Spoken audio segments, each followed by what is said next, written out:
Whoa, everybody. Looks like we got John Motts in. Yeah, I didn't know Dust Devil was going on just yet. Whoa, everybody. Looks like we got.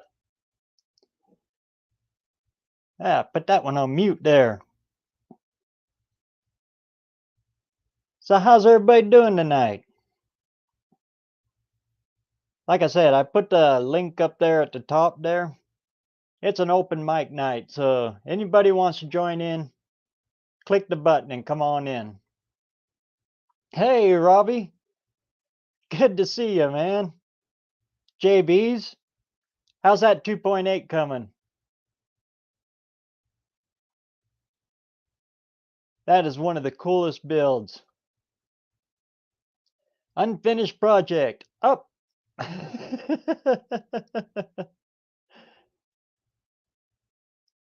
Raining today? Yeah, yesterday we had snow in the morning. Craziest weather.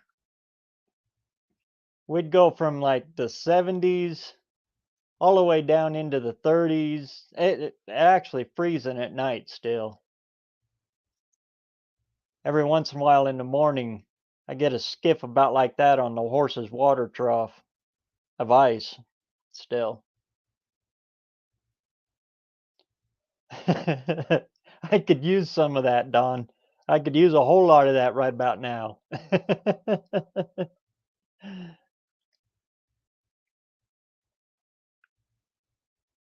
So, an interesting thing I come across, I've been looking for this stuff here for quite a while. I use it a lot.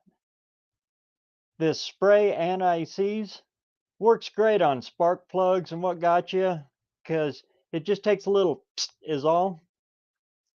I ran out of my can, oh, a little while ago, and I've been having a hard time finding another one.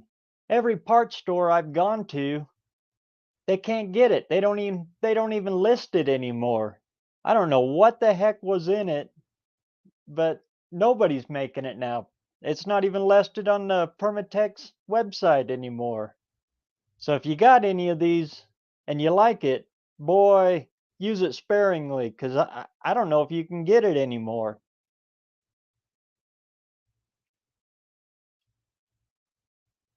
$94 today? Holy cow.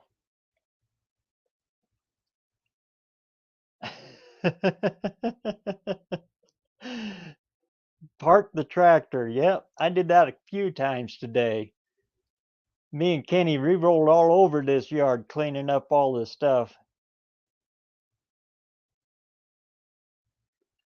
Hey, John, how's it going? Is Carlisle going yet? I know you were headed that way.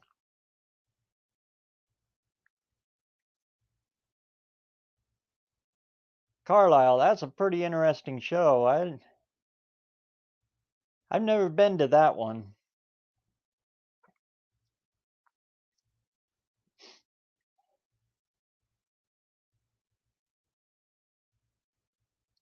So, anybody got any questions or anything? Anything you want to talk about? And just kind of doing an open mic, let it all just whatever. And you want to pop on in? Just click the little link up there.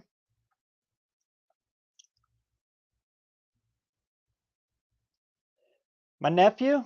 He's back up in the Sawtooths. He lives in a little tiny little town way up north on the way to Salmon.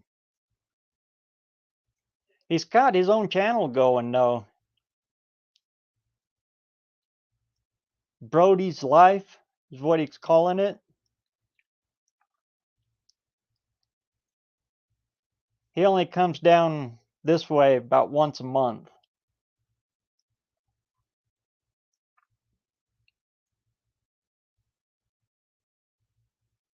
Hey, Buzz. Mr. Will's dying breed. How's it going, man? 318 will run. I was just watching your channel there at 318. Looks like you had some little troubles there.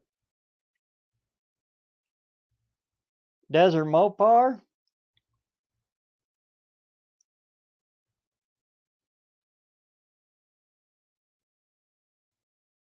So, everybody else still waiting on parts just like me? I don't know if you've seen my timing chain debacle one.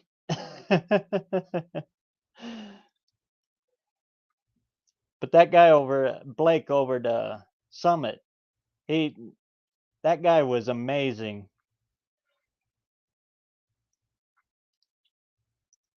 And supposedly it's coming.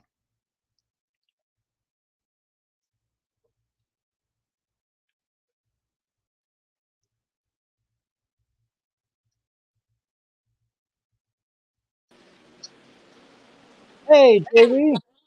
What's up, guys? How's it going? How's it going, man? I finally figured out how to make this stuff work. How's that? Cue me in, because I need help. I just kept clicking stuff till I got there.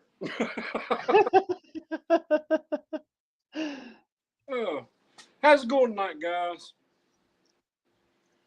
Everybody, this is JB's Little Shop. This is the first time I've been on anybody's live, man. Thank you, BareRose. Oh, really? Yeah. Well, heck, I am glad to have you, man. Just been hanging out today, working on pressure washers, trying to get ready to pull that little 2.8 out and start building the engine, right? Oh, everybody's piling in here now. JB, I watched you work on a pressure washer today and do some work in the yard. Yeah, I saw that too. Yeah. Oh, and thanks for subscribing, Smacky. Yeah, anytime. Hope you didn't get scarred too much on that last live of ours, Smacky. No, I survived.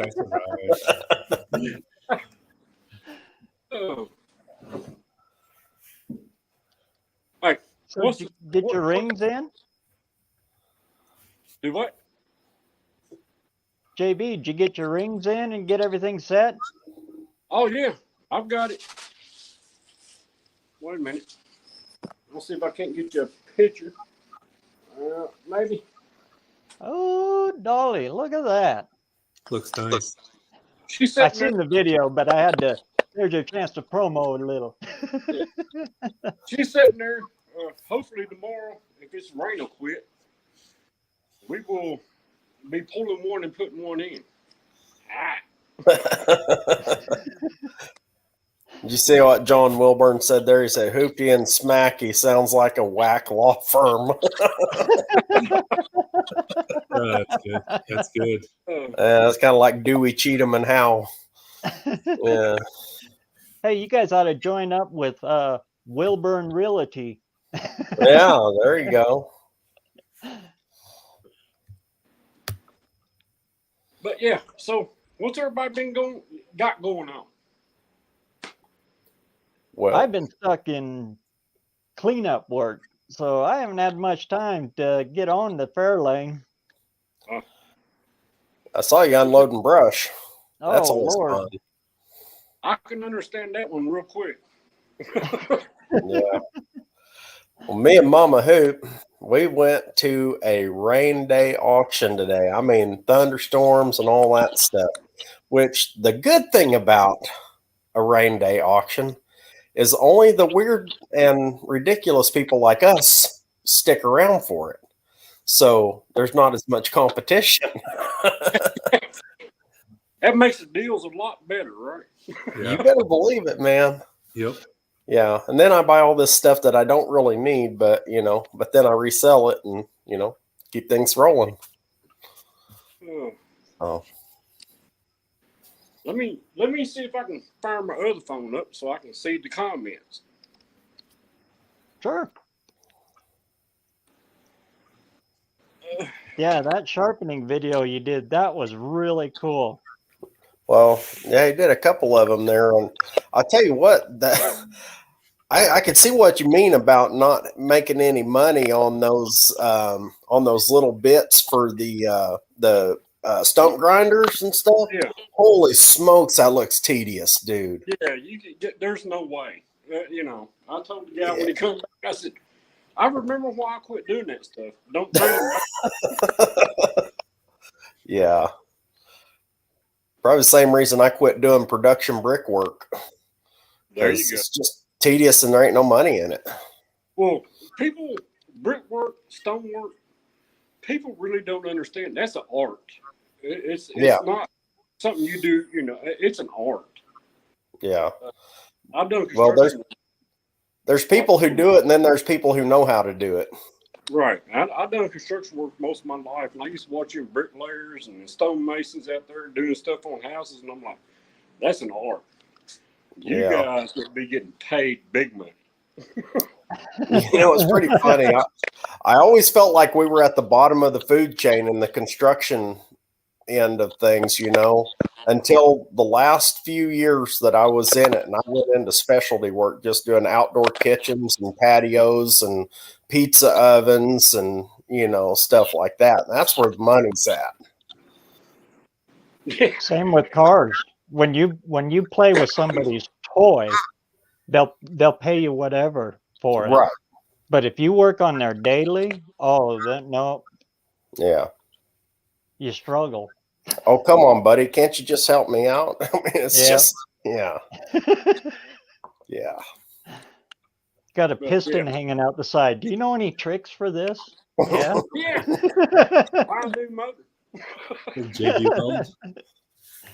Put it on the rotisserie, flip it over, and shake it for loose change. That's about it. Unfinished Project says he has the name for that hoopty. Well, I'll tell you what, we got 64 more subscribers to go, I think, before 500. As soon as we get to 500, man, I'm ready to go. We're going to have that contest. Finally got my phone figured out, so I can look at my phone. I'll show you guys something here. As soon as we get our 500, I got my stickers in. As soon as I get my 500. Nice. Oh, sweet daddy. Mig. Nice. Sketchy Yeah. as Jeff. That's awesome. Sketchy is real. That's good. Well, so that's my stickers. And I'll show you. Here's my shirts. This is the black one. Heck yeah, man. Let's go. Well, let me get it here. Got Nice. Big Mike hanging out the window there. Yeah. Yeah. That's cool. Yeah. That's the black one. And then here's the white one. Same design, but, Yep, got old Big Mike hanging out the window. Nice. Love the barn in the back door. In the background, man. That's too cool, man. So, like I said, man, as soon as I get my 500, I'm going to have a contest, and whoever wins that contest gets my very first T-shirt, my very first sticker, and they get to name the hoopty. You got to sign that shirt. I will sign that shirt. Ain't that the truth, Buzz? Well, it's going to be a different kind of contest this time. I think it as fair as I can possibly make it for all levels. Yeah. Heck yeah, man. Well, hopefully I'll be back out there in the hoopty barn. Monday I'll be back out on the Coronet. Man, I tell you what, I've just been busy with farm work and stuff, trying to keep things going, man. Man, There goes the neighborhood. Long time no see, Buck. Yeah. Hi, JB. Hi, Smackies. Hey, How you doing? And of course, Big Mike. Yeah. What's up, Buck? Oh, And yes, John, the 11th one is yours.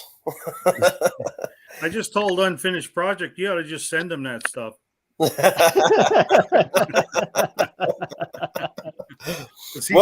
I mean, he even got the right thing on my little short video contest I was doing, but he donated the little truck back, so I'm going to give that away to somebody tonight. Okay. That's a Hot Wheels Treasure Hunt Chevy Silverado extended cab, lowered. Yeah, we'll give that to somebody tonight sometime. We'll figure it out. Hey, put my name in for that one. All right. You don't like Chevys, do you?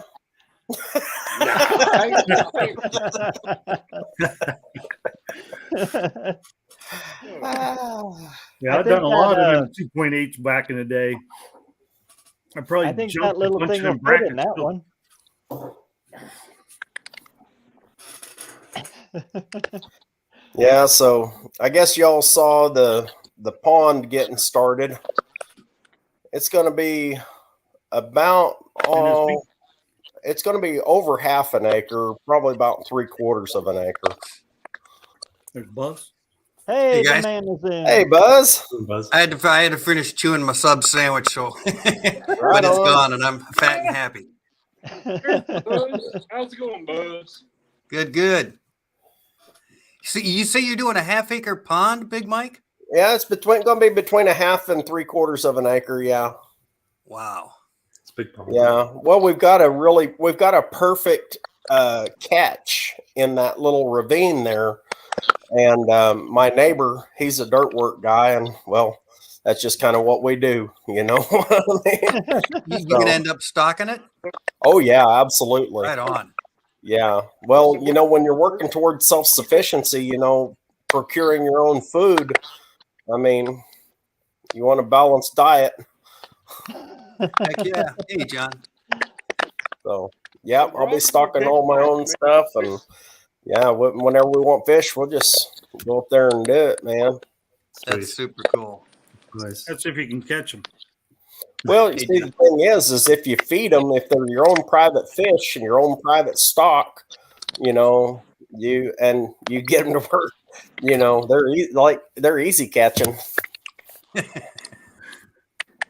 Yeah, I'm doing it not just for recreation. I'm doing it for sustainability as well, and it also adds to our property value. Yeah. What are you putting in it? Well, we're going to put in red-eared shell crackers. They're like a bluegill, but they get up as big as like 2 pounds. And crappie and yellow bullhead catfish. They only get up about 2 pounds, and they don't eat all of your other game fish. I don't do bass or anything like that because they're not as good eating anyway. But those little yellow bullheads, boy, they're really good eating, and they also keep your pond clean. And of course, we'll have some fatheads and shiners in there for feeder fish. And I'm going to go down and get a bunch of big chunks of limestone that I have here on the property. I'm going to build benches down inside the pond for structure and habitat.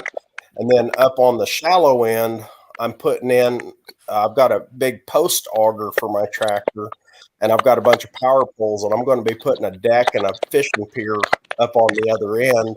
And I'm going to chain a cedar tree to a block and sink it right below the pier for the bait fish to congregate in. Right on. Awesome. You've got this well thought out. Oh yeah, I've been planning this ever since we bought this property. Yeah, we've been here about 3 years, and so far we've done a lot to it. I'm putting in a pond this spring myself, but it only requires a 25 by 15 liner. Oh my! we're not talking acreage here. Yeah. Believe it or not, man, we had a pond when I sold my place in California and moved to Missouri. We brought 3 koi fish with us in a freaking bucket in the back of a truck across the country, and they all did amazingly well. They didn't even seem stressed, and we got them in a horse trough at this point. using it as a temporary pond. We were hoping to do it last summer, but you know how time goes. It just seems to get away from you. So I do. I do. Looking forward to putting that in this spring.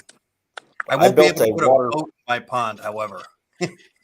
Right. I built a water feature for a gentleman who had a 3,000 gallon koi pond, and I had to rebuild his water feature because the Hanyak who built it the first time, he was losing 30 gallons of water a day out of a 3,000 gallon pond. So I mean, he was losing 1% of his water every single day. Mike, I have a new high level of respect for you because you've used a term that is it's Hanyak. That is near and dear to my heart. I love that term. if anybody doesn't know what a Hanyak is, total schlock. Just cruddy work. A schlock. Yeah, Hanyak. I love that term. Do you know the source of that word, by the way? I do not know the source of that word. Give it to me. I don't know. I've wondered.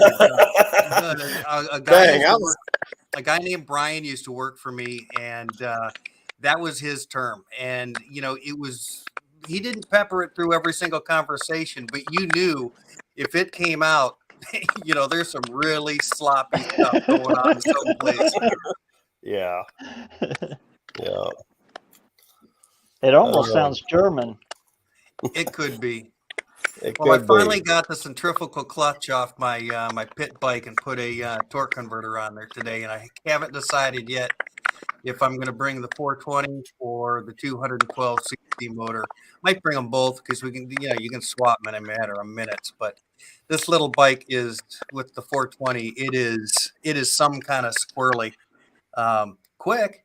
But it's not the kind of thing I'd be safe or feel safe putting anybody else on because it'll get away from me in a frickin' hurry. But that'll be coming with us to Sykeston. Sweet. Nice. Yeah, it's a kick-ass little drag bike.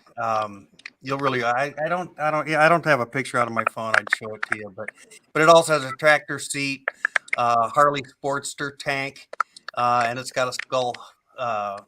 Cattle skull on the handlebars. I'll probably pull that up so I don't get impaled by the horn. But it's a whole hell of a lot of fun. We refer to it as the death bike. That's a good one. And it's got a full cattle skull on the front. Yeah.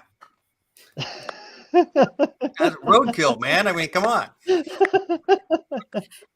That is awesome. We drag a possum beyond once in a awesome. while, but Well, I hope that nobody took offense to that word Hanyak. I just had to look it up just because you got me thinking about it.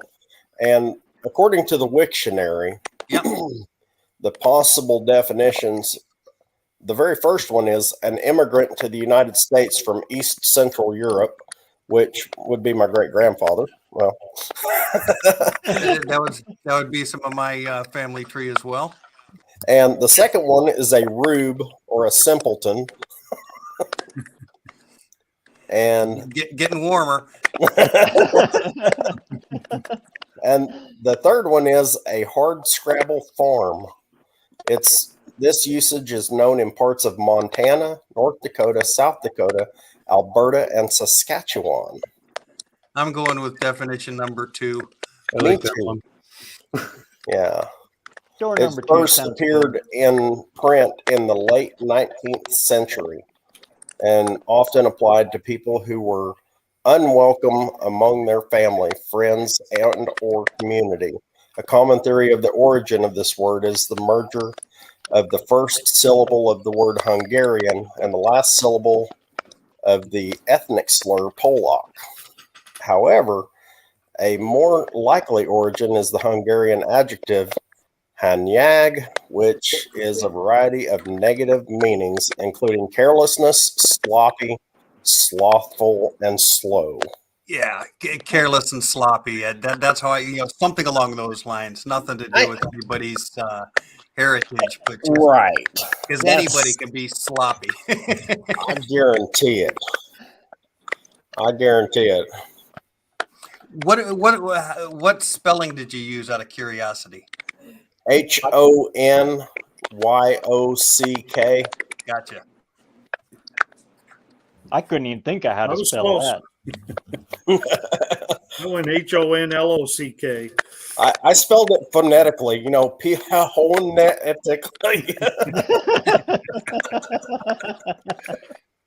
I guess I'm not hoopty enough.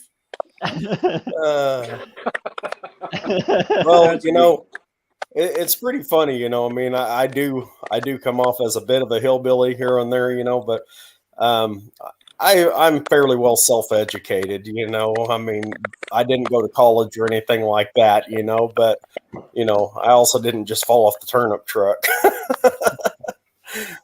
Hey, did you get your winch wrapped up? My winch? Yeah. No, Your not yet. trailer winch. No, not yet. I've still got it sitting out there. I've been meaning to get down to the place to take it, and I just haven't got there yet. I keep getting caught up with farm stuff, and Hey, your brother BareRose and I both kind of chimed in on the comments there, placing a couple of blocks. One, on that one. Oh yeah, I thought you were talking about the other winch that I picked up. I picked up a No. winch at a sale, but yeah, that floor winch, yeah, that thing, it has a flip up little thing for the guard in the front. yeah. The guide. It has a little flip up front that holds that guide. And so, did you catch the comments that BareRose and I both kind of chimed in on, adding a couple of blocks? Yeah, I saw you was talking about adding a couple of blocks, but I wasn't sure what that was about exactly. Hold on, man. I'm trying to remember. Yeah, when we installed the floor winch in that cargo trailer, because see what all he's using that for is to pull his chuck wagon up into the cargo trailer, and what we did was we bolted it to the frame with carriage bolts, And then you can run it back through a pulley in the center, and then use it like a snatch. I see what you're saying. Mounting a block and then putting a pulley over there. Clearly, art is not my. Whoops. There's your. Can you expand that, Bear? Yeah. Oh, I see. Yeah. I see what you're saying. There's your winch. Put a block there, and. Then you can run it straight from the center. I got you. Okay. Yeah, that makes total sense. And it doubles your winch. Yeah, exactly. Okay. You don't got to pull as hard. Right on. I will definitely add that suggestion.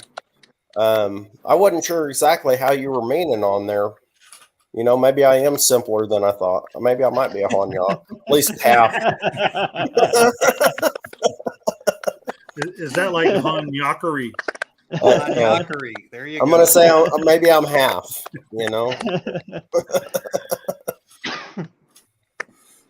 Well, hey guys, I gotta jump out here. It's 9 o'clock. I gotta go cook dinner. Gotta go cook dinner. Cool. All right. In. Have a good JB. See you, JB. Y'all take care, man. I'm watching you. Hey, Smackies, did that email make sense to you the other day? It did. Yeah, we were talking. Context for everyone here. We were talking during John Wilburn's live stream about trying to fix my electric choke. Yeah. I ended up tightening the choke a little bit more, added more pressure. It's starting a lot easier. It's definitely the choke staying on longer.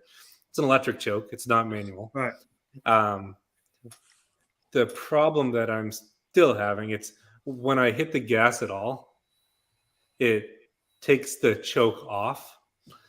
Unfortunately, so the Mustang behind me is really loud, and I live really close to my neighbor's house. So when I take it out of the garage and I just roll it backwards without hitting the gas, the exhaust is basically against his house. So I try to back it up and then try to move it forward a little bit. And anytime I try to move it forward, I die the engine dies out because the choke comes off. But yeah, what you said made sense, and it helped a lot. I took it out for a drive today. Cool. Yeah. Yeah, when you said electric choke, I'm thinking necks and extension cords. Sorry. No. Another type of electric choke. Okay, the other way. Hey, electric or Zero G manual, was asking about who's camping or staying at a hotel. I'm camping, staying, pretty much parking the rig in Sykeston, and it'll be staying there. I'll be hoteling it. And my dad's bringing the motorhome. He'll stay there, but we're going to hotel it. I haven't decided yet whether we're going to park it in the truck or if we're going to go to a hotel or what. I hadn't even really thought that far ahead. And of course, it also depends on if gas is $10 a gallon by then. You know? Yeah, that's a big factor too. Right. If gas is too high, then we'll all hotel it. Yeah. I'll probably hotel. Brother Bear, on your way through, if you want to catch a night up here in Mizzou, you can always swing by the house and spend the night here.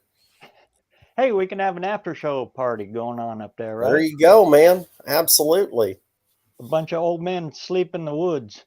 Wait a minute.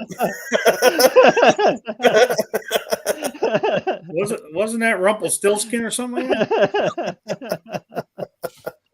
You know, it's funny. My boy and his buddy are out here sleeping in a tent. They found them a place to go park their tent out in the woods out here somewhere. You know, we've got 85 acres out here. So whenever his buddies come out, they go camping or whatever. And, you know, that's roughing it, you know. They're like 5 minutes from the house. I see unfinished project says in the Hoopty RV. In the Hoopty RV, well, maybe next year. I'm actually planning on working on that thing for next year. I want to have it going and able to be hauling cars by the end of, by next year, next fall. That's right. You got an RV that you're converting. Yeah. And I've already got the stuff to do it. It's just I don't have the time to do it because I'm working on the Hoopty and I'm working on the Charger. You know, I'm getting close on both. I mean, the Hoopty's basically ready to go. All I got left to do is I got to get some tires on it and I guess throw some interior in it. I mean, I've already got my proof of concept. It'll run and drive. So, I mean, right on. Smackies, what you got behind you there? 69 Mach 1 Shelby GT 500. Right on. Yeah. That one over there is a big block car, so big block 4-speed. This is a 13 GT 500 it's the one that had 660 horsepower. Pretty fancy pair. Right on. Yeah. I'm a big Ford guy, I guess. Nothing wrong with that. No, That's all right. Yeah, actually a few years ago, I got to go out to Ford's test track at their proving grounds and got to drive the Ford GT around their internal track. So ever since then, I've been playing around with Ford vehicles. It's funny you say that. When I was a kid, we were living in a suburb of Detroit, and Ford, Motor City. But we'd always go out to the place they call Greenfield Village and the Henry Ford Museum. And, back when I was single digits, 6, 7, 8, 9, 10 years old, we'd go out there and they'd have the, the old steam engines running and, all the old Fords and all that stuff. And I was just kind of getting into, go-karts and mini bikes and all that kind of stuff. But my fascination with tools and machinery and that kind of stuff started right there at that Henry Ford Museum, looking at, again, some of those old steam engines and listening to them run. And man, I'd sit there. My mom would, I remember yanking me by the arm. Jeffrey, we can't watch the steam engines all day. No, that's really good. If anyone hasn't been there, it's amazing. Yeah, it they're hit and miss display, the car display of the Fords. it is really pretty fascinating. Remember Those- my favorite Ford that I ever owned was my 69 Galaxy 500, two-door hardtop, 429, all Yeah. factory. Man, I loved that car. That thing was awesome. Yeah. It wasn't fast off the line, but you could cruise at 120, man, just like, wow. You know, and you could watch the gas gauge go. Yep. They're big. We've only had one Ford in our family over the years, and it was a 76 Thunderbird, my wife's car. She loved it. She adored that car. I hated it. I wasn't far off at that time. I was driving a Lincoln Mark 7 at that point. It was I don't even remember what year it was, but loved that car. Yeah, that thing rode like a dream. Full-size luxury race car, basically. Right. Oh, Yeah, my uncle had one of those. It was Yeah. great. awesome vehicles. Then I went to a 79 Cadillac Eldorado. Nice. And they one of Cadillac's biggest mistakes, man, the HT 4100. I don't know if you guys are familiar with that cruddy, crappy motor. Yeah. I had one of Just them that car 4100s drive me nuts one time. It was the coil was putting spark out, but not enough. It only gave me a half inch instead of all inch. Yeah. I don't know how long it took me to find that, but We always called that the Pimp Mobile. It was a white Eldorado with a red leather interior, man. It was a $700 car, man, and I drove that thing for a couple of years without a problem. That is the best color combination: white exterior, red interior. Yeah. Loved that car. I had a hoopty Lincoln Town car that I bought for a couple $100. The it had a sunroof and it leaked. And so I decided, okay, here's my time to learn fiberglass. So I built up inside there to build it up to the roof line. And then I fiberglassed it in, and then I rhino lined it over the top so that it would match the rest of the top. Yeah. I learned fiberglass on a 69 Carmen Ghia. I thought I was real cool at the time, and I put a fiberglass one-piece front end on the thing, and about a week later, I hit a guardrail with it. So put a nice slice right in there, and that's how I forced my way into learning about fiberglass. Good times. Got to fix what you wreck, you know? Yeah. A Ghia of all. Wow. That is in my mind. I mean, it's essentially a VW. But I mean, as far as that is one of the sexiest automobiles I believe that's ever been developed, designed. Totally so agree. curvaceous. And when they're dropped, I think those things just look absolutely smoking. But yeah, I just love the lines on those cars.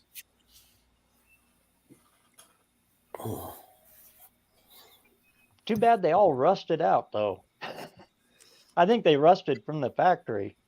I don't know. When in my Volkswagen days were in Southern California, back when Southern California was actually still Southern California. So I mean, rust issues weren't a big deal. Wrecking them was no problem, but they weren't rusting out too much.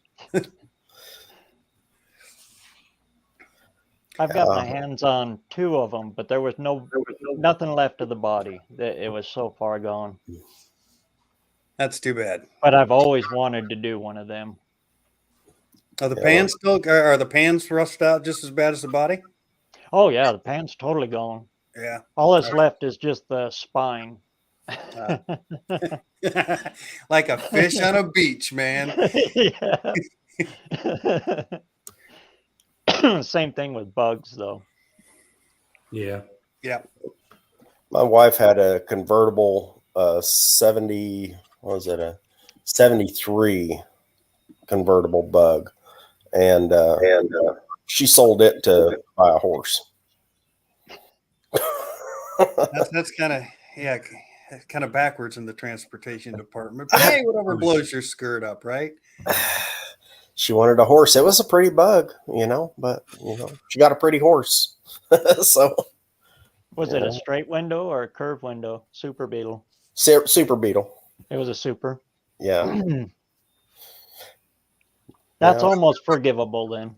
Well, from what I was told, that all of the convertibles from like 70 and newer were Super Beetles, but I don't know.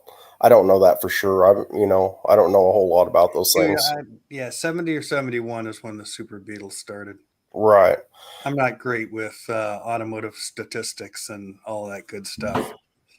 Yeah, you were talking about the curvaceousness of that car, McGee, and all that. When it comes to body lines and curves and all that, man, I've got an affinity for anything from the 30s, 40s, 50s, with all them step fenders and all that stuff, all the super swept body lines.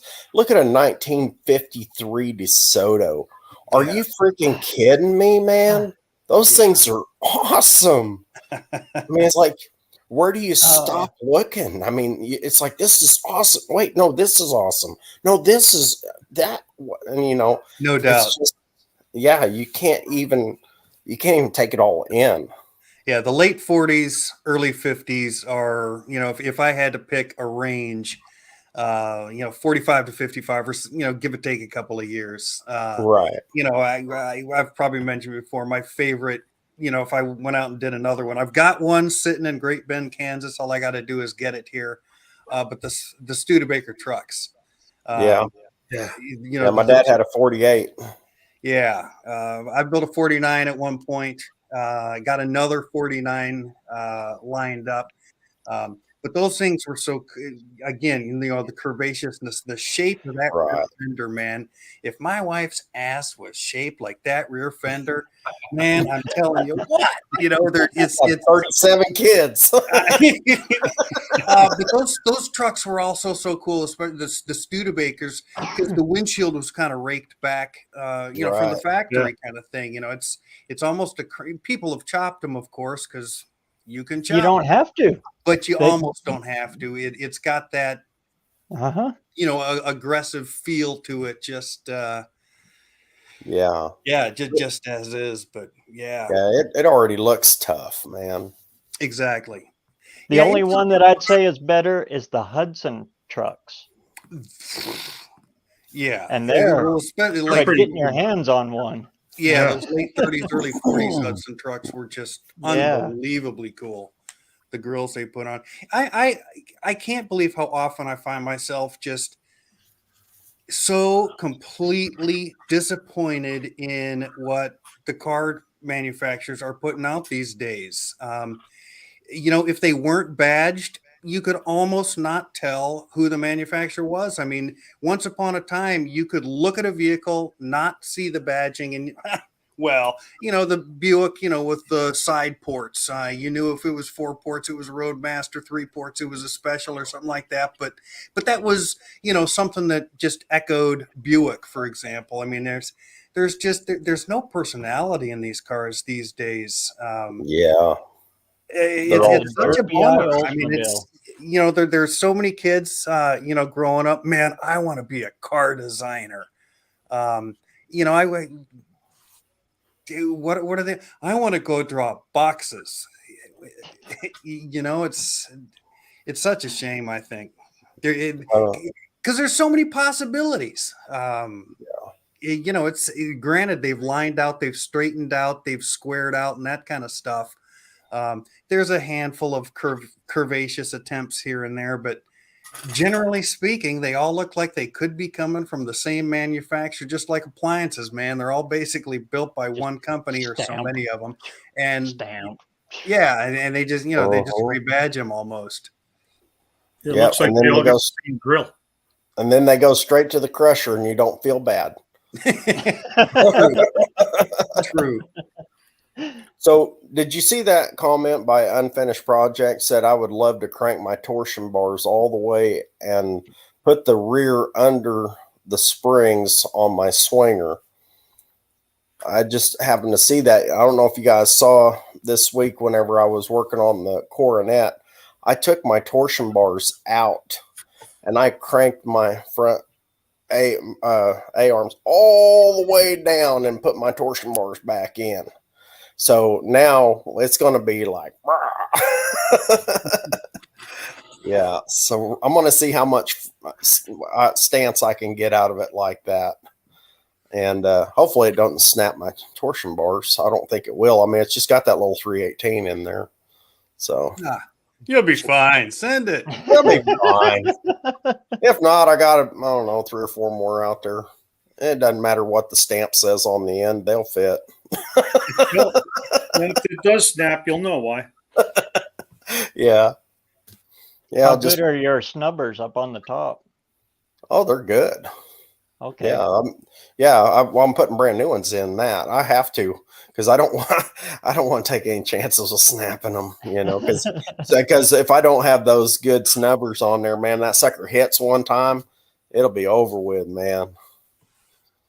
So I'm actually, the ones that I've got, I mean, they're like new, but they're not new. They're new old stock, I guess you'd say. Yeah, they're not even for the Charger. They're actually for the Coronet. I just happened to find a pair for reasonable, like $10. Yeah. We did something similar to that. It was a 4-wheel drive S10, because they're torsion too. Cranked them all the way. I mean, it was stuck up on the top. It would run, and go, but boy, she chattered in the front end. Yeah, because it's all the time. It's at the top, and you might have to adjust your camber. Oh yeah, I'm definitely going to have to do that, because I can already tell the driver's side's already kicked out like that a bit. Mm-hmm. I'm going to have to adjust my camber on both of them, and it's fine.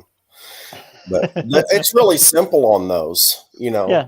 It's super simple on those. But the 18th of next month is when we're having that car show right up the road up here, and it's like 16 miles, and I'm planning on driving that car up to that car show. So that'll be its first true road test. As long as I don't pass a cop with that gas can up there on the on the hood lever. I see two. Hey, it doubles as your fuel gauge. What's that? What's that? Go ahead, BareRose. Oh, go ahead. What? Oh, I just saw that Two Hacks said he wanted to work for NASA. Always fascinated by the Apollo program. I'm sure that was when we were talking about design and that kind of jive. Hey, Two Hacks, when you get a chance, go look at the MR2 jet car on my website. That sounds interesting. Yeah, twin General Electric T58 turbine engines in a Toyota MR2. We didn't build it, but we bought it and made it famous. Got it onto the Jay Leno show. There's a couple of video shorts there. That was back when we were toy junkies, but yeah, MR2 jet car on roadcocustoms.com. You'll really appreciate that. Those MR2s travel with a guy that he put jet engines in everything.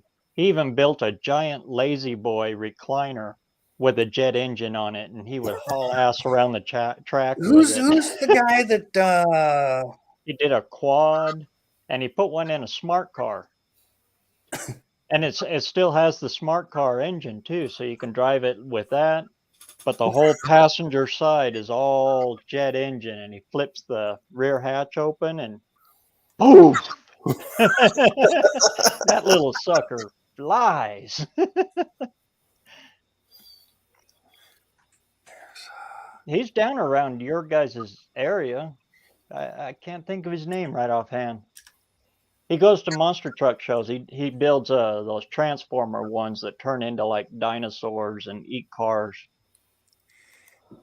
Here he is. You guys seen that guy that calls himself Rocket Man on YouTube? His name is Robert Maddox.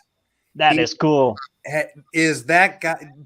That is some fun looking stuff. Well, what's the term for that rocket style?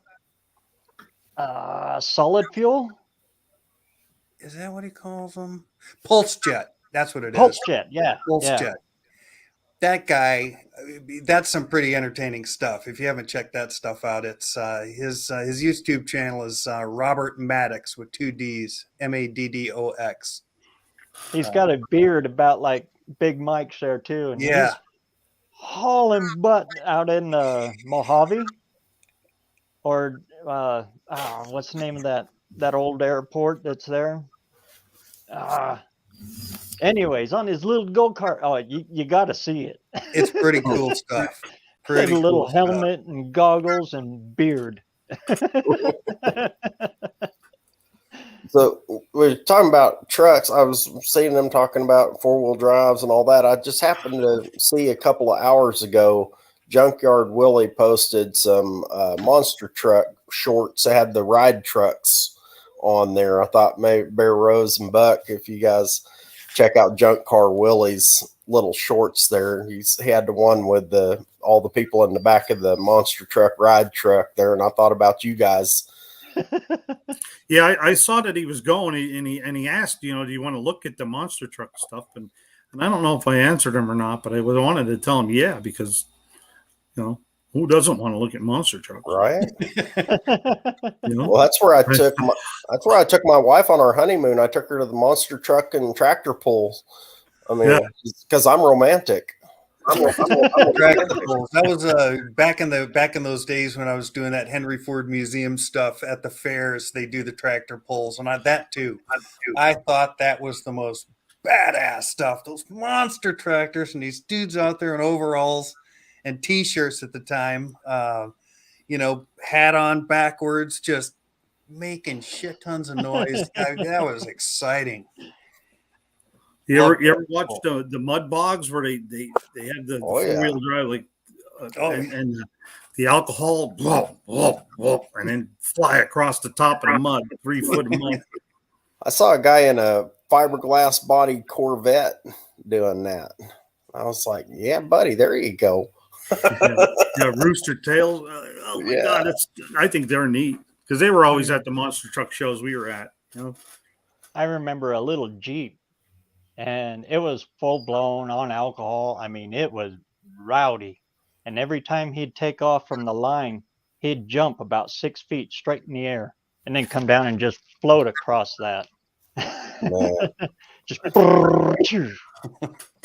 Yeah, one summer I worked security at I call it a campground. Well, it was a party ground anyway.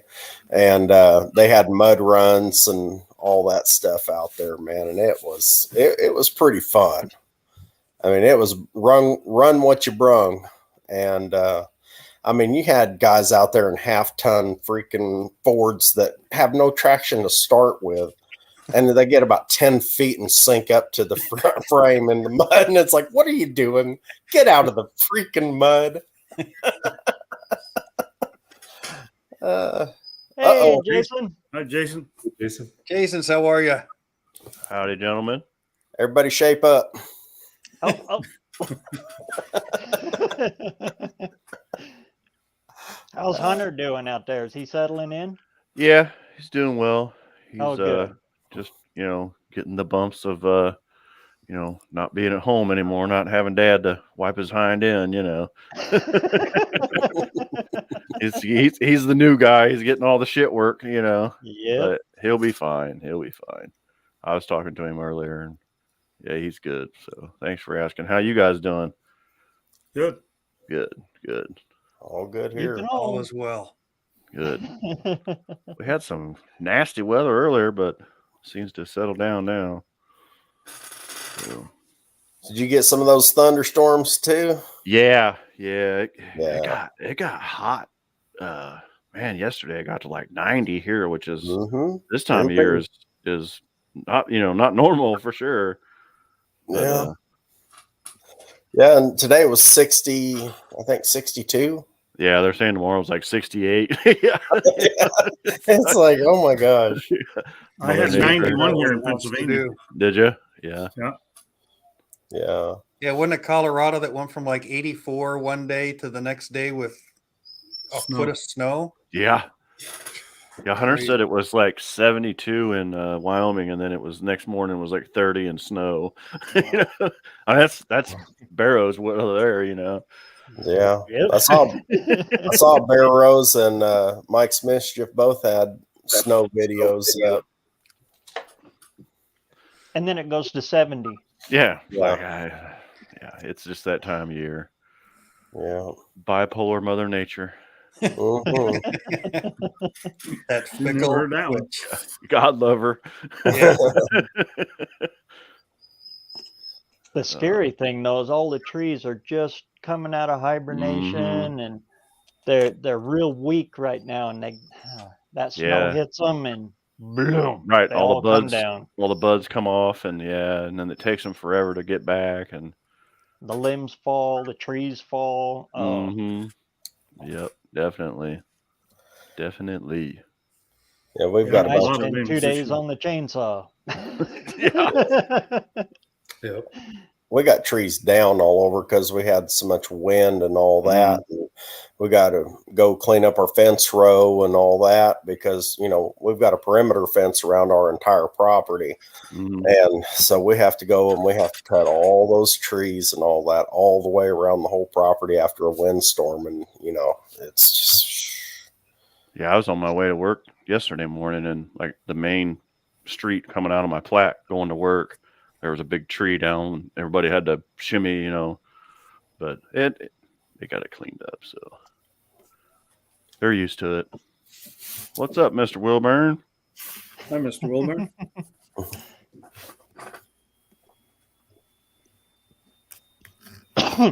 So, Mike, are you going to pave your driveway or just gravel it? I think he missed you. Yeah, I don't think you heard that. Sorry, I was reading this comment down here. Good morning, Mike. Selective hearing. Sorry, what was that? Was you going to pave your driveway or just No, gravel man. it? Or? It would cost so much to pave this driveway, man. No, we're just we're probably going to move our driveway. We're probably going to just move it over onto the hillside a little bit. Okay, we're going to go back to that word honyak. The people who owned this place before, when they cut in the driveway, they thought simplest route, where the hills go like this, we'll just make it flat. Well, guess where the water flows?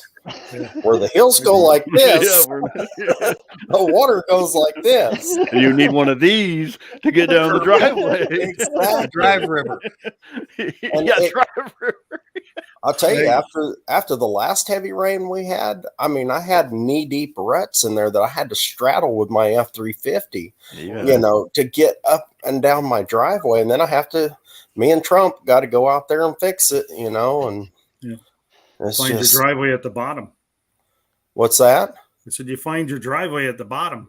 Oh yeah. Well, the rain washes it down, and then I bring it back up, and then the rain washes it back down, and I bring it back up. It's a bitchy spider.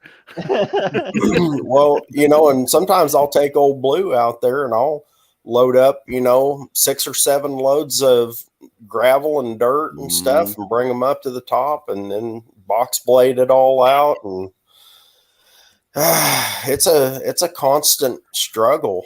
Have you got another route, or you got to D-tree and start from scratch? Well, actually, if you reroute the driveway. Well, see, we could reroute, but we're probably going to stay right where it's at and just move it over about 6 feet and just let it wash out where it wants to wash out. If you work with the water, instead of trying to change the water, you know, it makes life easier on everyone. Yeah, water is not real cooperative. It's not. It's not. It's kind of like a spoiled teenager. Yeah, they made the Grand Canyon. Zero door salesman, traveling religions, or lawn care flyers. You know, it's funny you say that because somebody came up here today with a political sign, wanted to know if they could stick it on our property. And I was like, well, you could stick it somewhere, but not on my property.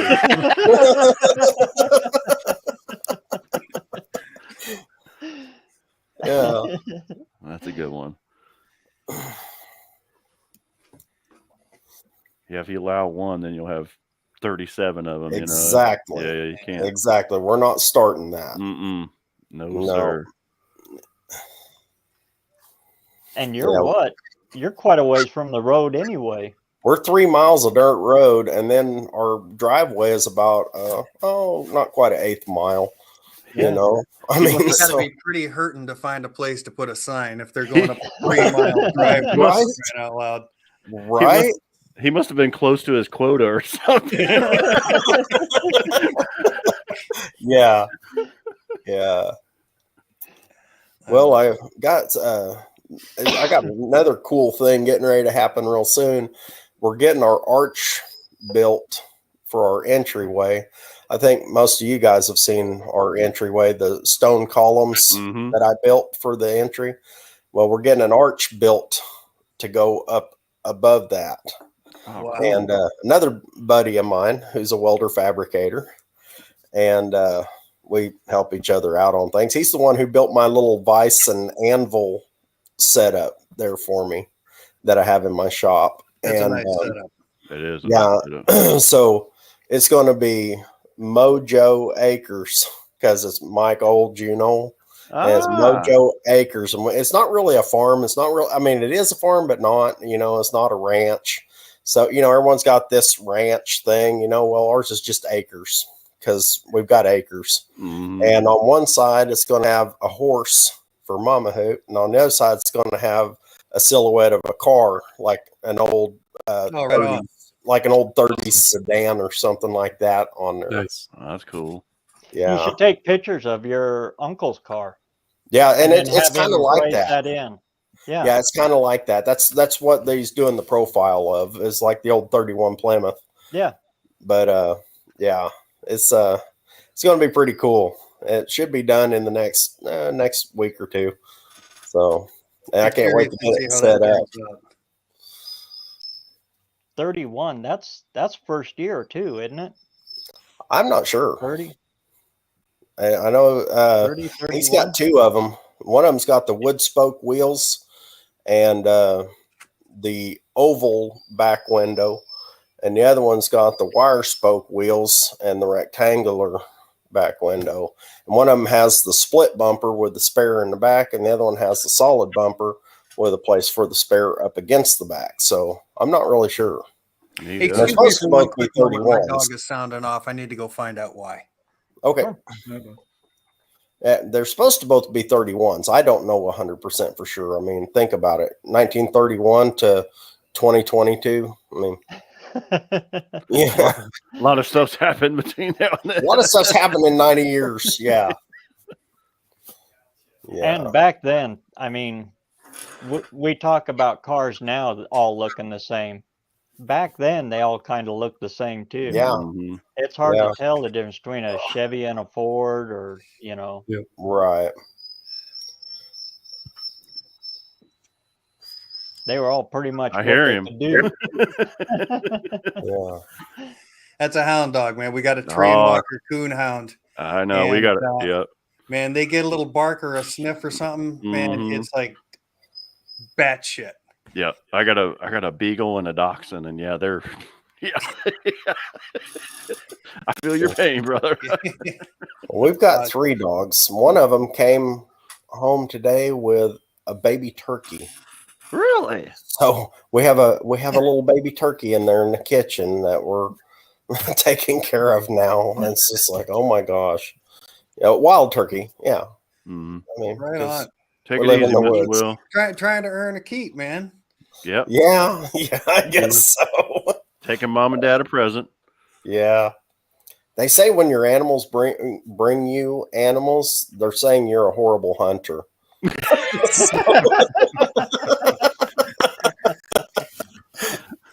How true? How true? I'm like, dude, I give you guys bones whenever I'm butchering. What are you talking about?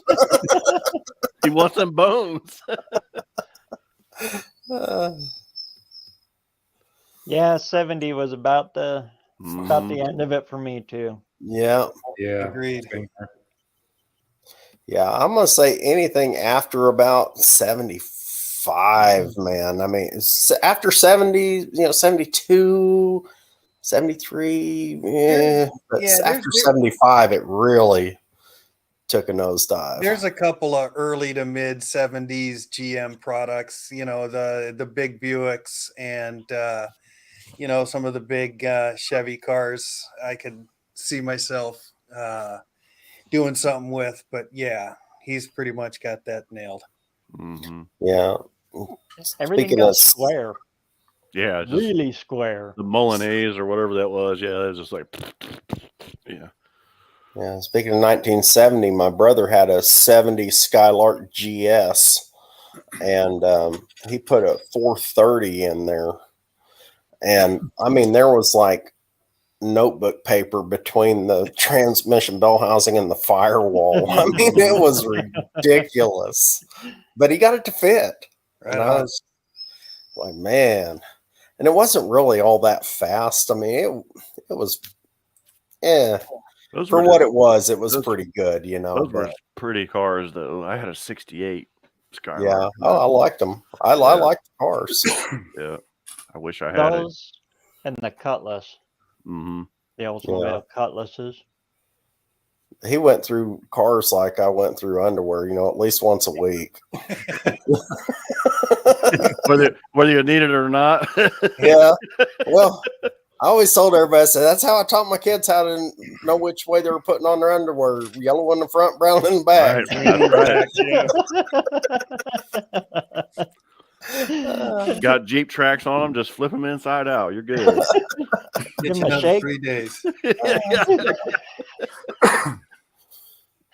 I had a buddy of mine once. He told me we were working on a job site, and I don't know what was going on. I mean, it was hot.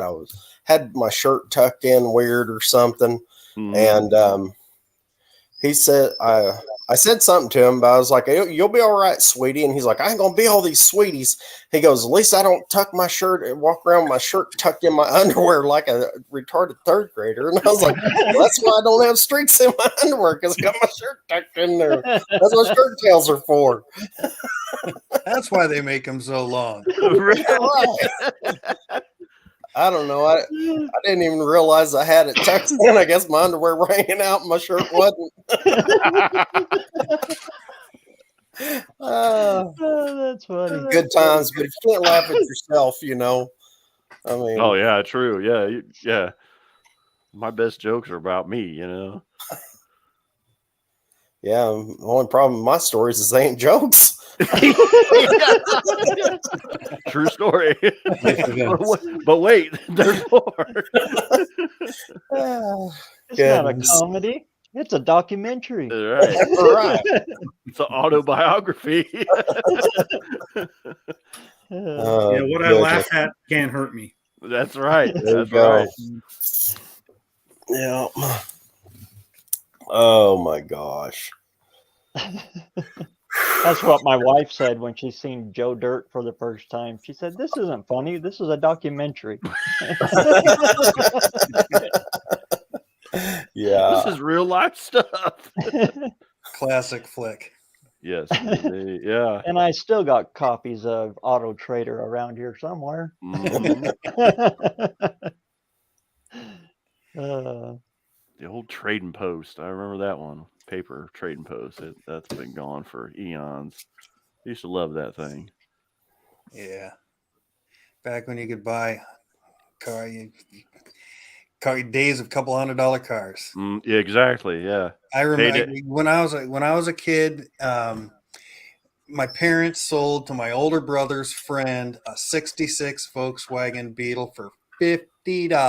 Holy moly. For $50. Running, it was prior to that, that it was a grocery getter for the family kind of thing. We had that and a big old Impala wagon. And for whatever reason, my old man thought a Ford Granada was a good idea. I had one. I can't say that I didn't. I gotta say, I like the Granada, man. I always wanted to make a hot rod out of a Granada. His redeeming thing was he did get the 2-door. So hey, mine was a 2-door. I had smoothie wheels on it, and I heated up the front springs and lowered it. Still had the old crappy motor in it, but I love that thing. Of course, I With get attached to rotors on a Granada will fit on a 51 Studebaker. Really? So if you want to do a disc brake conversion, look for a Granada. Huh? I'll be darned. Interesting. That thing had a Japanese transmission in it. It was called a Jatco. And I was doing neutral drops and I broke it. I thought it was a C4 and I took it to the transmission shop and the guy's like, yeah, good luck with that.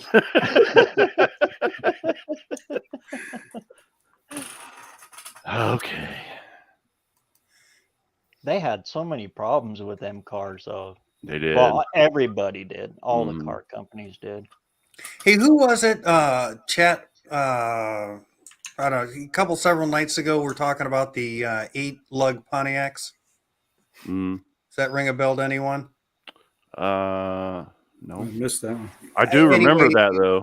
No worries. If I happened across a company out of Texas that actually makes those wide 8-lug wheels for those Pontiacs. I wonder who that would be. Empire. What is it? Empire. I do remember working on some of the Pontiacs with the 8-lug, the car. What year was it? Are those the wheels that had the lugs like all the way to the outside? Yes. Mm-hmm. Yeah. Big bolt pattern. Yeah, huge bolt pattern. I'm not sure what the actual measurement is, but it's, looks like the wide, kind of like the wide 5 type of wheels. But even the one I worked on was a hearse. So if that tells you anything, it was a heavy duty type chassis. Yeah, and it was a Pontiac hearse back in the day. Yeah, Empire Motors out of El Paso, Texas. If anybody ever needs it, yeah. I was going to say my 40 is a big 5 pattern, 5-on-5. But those wheels are findable. There's enough of those out there where if you look hard enough at a swap meet, you can find them. But there's also repros being made. A lot of trucks were 5-on-5, weren't they? Ford trucks. Yeah. Yep. It's the same pattern. Yeah. But it's hard to find the offset 4.5 inch rim for it. Yeah. But it doesn't matter. I'm sticking it on top of a Chevy S10, so it'll be easy then. Yeah. I bought a set of aluminum Ford 5-on-5s today, a whole set of 4 for $6. Wow. What? Yeah, right. Like one wheel. That's amazing. Was it a garage sale type of deal? That's at the auction. Like it was outside and it was raining and nobody wanted to stand out in the rain. Like I'll stand out in the rain. Heck yeah! I bought an electric smoker, a digital electric smoker, for $10. Oh my god! I paid like $300 for mine. I know. It's a Cabela's. That's what mine is. Yeah. Yeah. I paid like $10 for it. That is great.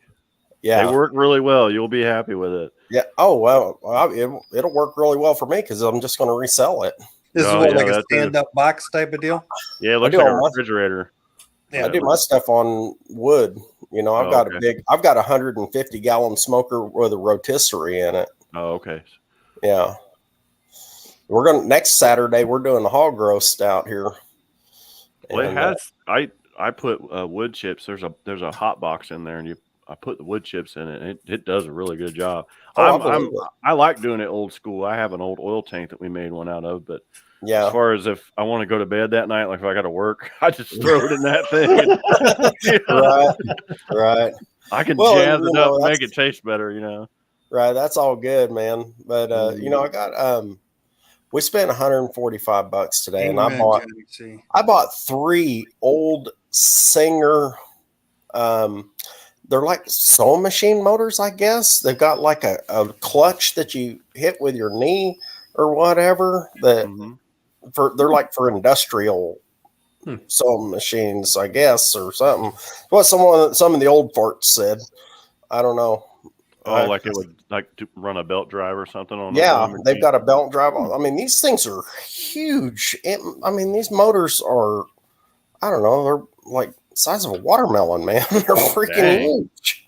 They're nuts. But anyway, I said, well, they'll scrap out for $15-20 a piece. So, and I mean, pay a couple dollars a piece for them, There you go. Go copper out of them. And I figure, if nothing else, I'll see if, I might be able to use them in my shop for something, Yeah, you might run a saw or a router or something. Yeah. I mean, but I've got so many different power tools and stuff like that I pick up all my stuff for basically nothing, But I'm cheap. I just am. I don't blame you. I'm cheap too. Yeah. I got a whole fistful of fishing poles with rods and reels and all that, and a couple fly rods and with reels on them, and I paid $6 for the whole handful. God. Yeah, I mean, go to these auctions you're going to. Yeah, I'm hitting the wrong ones. Yeah, we're going to the wrong one. Yeah, I'm just saying. I mean, and then I picked up 2 more cabinet propane cabinet smokers, and paid $2 a piece for those. And another big heavy duty steel grill for $2. And I don't know. It's just everything just was going dirt cheap that was outside. Wow. Oh, I picked up this crazy old antique weed eater. And it's the Weed Eater brand. It's called the Weeder. And it's got the big curved handles. Oh, yeah. And it looks like a boat motor on the end of it.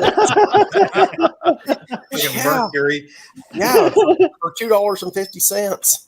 That's awesome. For $2.50? Yeah, probably because everybody was afraid to use it.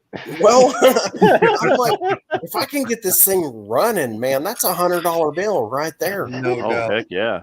Yeah. It's just I do this all the time, and I get those little small engines. I get them running. I put them in my flea market booths, man, and they're sold.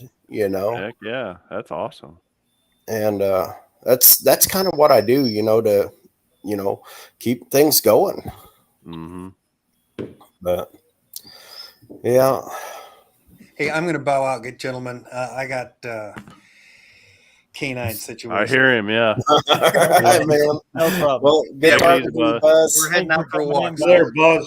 You guys all be cool. Take care. Thanks for having me, BareRose. You too, man. No problem. Great seeing you, man. Yeah, another thing I got a tote full of DVDs. One of them like plastic totes. And I paid $2 for the whole tote, and I got like 50 DVDs in there, and I sold them for $2 a piece in my flea market. Yeah, so awesome. We'll catch you later, Nolan. Yeah, well, See you, Nolan. I'm a hoarder. Well, I am kind of a hoarder. Don English says I'm a hoarder, but I am a little bit of a hoarder, but I'm also a reseller too. I'm a big time reseller. I resell a lot of stuff. I got a whole lot of turnover in my flea market booths, and people say, "Well, you price 162." They say you guys you price your stuff awfully low," and I'm like, "Well, I ain't renting storage." You know what I mean? If I wanted to put my stuff in storage, I'd rent a storage locker. I wouldn't be renting a flea market booth. So when you say a flea market booth, you go to the flea market and have your own little station there. Yeah, I have 2 of them. Yeah. I have one where I sell nothing but Hot Wheels and stuff like that, and other car related stuff, and then I have one, I've got antiques and hand tools and power tools and stuff like that in, and they bring in a few $100 a month. Nice. Cool. So yeah, that used to be real big in this area, but there's only one of them that I know now. Yeah, and yeah, maybe when I retire, I thoued about doing the same thing, messing around like that Yeah. Well, plus I have my eBay store too. And yeah. And so stuff that I don't sell in my booths or whatever, like when I buy auto parts and stuff like that. I mean, here a while back, I bought a big box of new old stock auto parts. And the first thing I sold out of it was a cigarette lighter for a Chevy C10 for $40. Wow. For $40 is a new old stock cigarette lighter for a Chevy C10 for $40. And I'm like, okay. Yeah. And then I've sold throwout bearings, and I've sold wiper relays and stuff like that. Like this box, I've made already about $500 off of this box. Plus, I got about 15 different sets of points, Mopar points, and condensers, and rotors, and oil sending units, and all kinds of different stuff in there, man. And I got some Ford stuff, and I kept the Ford stuff and some of the GM stuff because of the old GMC that I've got, some of the simple stuff. But yeah, I make a lot of money on that kind of stuff. Every time I go looking at points like that, I open the box, pull it out, and I look and see if it's got the fiber wheel, Right. follower, if it's the Lubra points, where you can, yeah, or the plastic one. The plastic right. one, nope. Yeah, nope. Yeah, these are the Lubra points, the Lubra point brand, where you put that little drop of oil on there. Yeah, and I also bought a box. I bought a wax chicken box. Like they put 50 pounds of chicken in. Anyway, I bought one of those full of Toro and Wheel Horse lawnmower parts from an estate sale that the guy apparently was a repair guy, and all these parts were labeled, had all the part numbers on them and all that. And I made over $3,000 on a $12.50 box of parts. Wow. Yeah. Wow. Yeah. Yeah. I made So over what's your eBay? What's my eBay? store? It's called Commonplace and Curiosity, because I got stuff on there that you can go down to Walmart and get. And then I've also got other stuff that's like, who the hell's going to buy this? And then somebody buys it, You do it as like an auction, or just no? Some stuff I put on auction, just depending on what it is. Most of it's buy it now. Most of it I'll research and put buy it now, unless it's something that's like some Hot Wheels that I get. If they're duplicates, like duplicates of some of my red lines and stuff like that, I'll put them up for auction, because people are insane. People will spend way too much money for a little red line Hot Wheel. $600 for one car. Yeah. On a Hot Wheels. On a Hot. Wow. Well, people spend more than that even. Wow. Yeah, but I mean, I've sold one for as much as $596. Yeah. That's usually what I pay for the full car. Yeah, right. Exactly. That's what people are insane. People will just do it, man. And it's crazy. So, how many people you got watching BareRose? Looks like we got 14. 14 right now. That sounds like a good number. 14. Yeah. Anybody want to win this? Here, I'll solo you out. Here, I'll give you front stage. Anybody want to win this Hot Wheels treasure hunt Chevy Silverado? You can tell it's a treasure hunt. See that little emblem right there on the hood? That little flame logo? I think it showed up there. There we go. Anyway, that's the one right there, and that is, I think that one is from 2020, actually. I'm pretty sure that's a 2020 treasure hunt. And I was trying to figure up a good trivia question to do that. But I don't know. Who knows more about Chevys? Which one of you guys knows more about Chevys? Trucks in general. Trucks in general, huh? Chevy trucks. Anybody want to take the lead on this one? The only thing I thought about is the SS 454. What year was that? There you go. I can't remember myself. There you go. There's our trivia question. See, so that's as fair as you can get. Have somebody else ask the trivia question. What year was the Chevy SS 454 pickup? Yeah, when did it come out? When did it come out? Let's see. I got to look up the answer myself so I can see who won. Yeah. I forget. I thought it was 80s. Is late 80s or 90s? 454. I thought they were cool looking trucks, man. A friend of mine had one. The only question I could think of is what was the original company that owned Chevy? So Wind English says 2014. Jason's Garage says 1990.